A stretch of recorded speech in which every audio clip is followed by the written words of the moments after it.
Merhaba, ben Ebru Şahin. Destan dizisinde Akkız'ı canlandırıyorum. Daha önce işlenmemiş ve Orta Asya'da geçen bir dönemi kendi gerçekliğimizde destansı bir şekilde anlatacak olmak bizi çok heyecanlandırıyor. Kamera önü ve arkası çok yoğun bir dönemden geçiyoruz.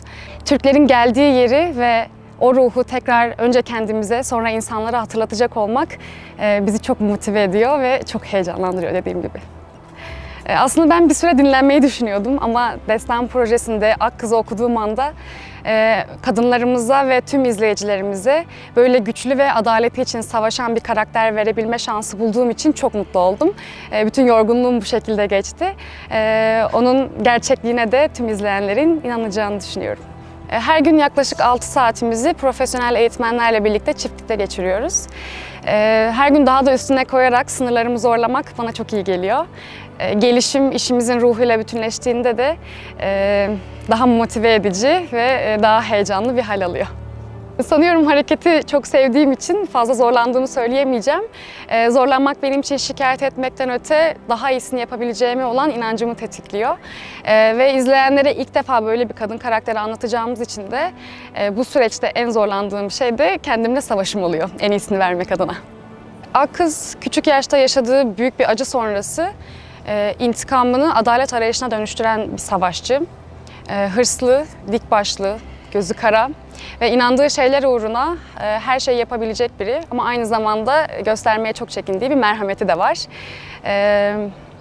İnsanların onunla birlikte merhametin, gücün ve adaletin aynı anda var olabileceğini göreceklerine inanıyorum.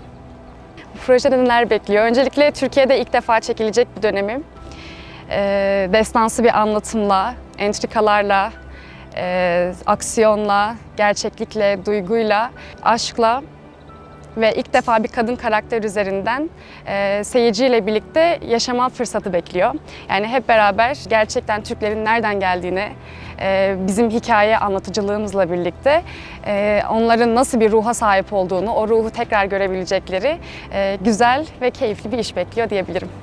Tabii ki hepimiz çok heyecanlıyız ve çok zor, çok yoğun, hayallerin ötesinde bir çalışma programımız var şu anda.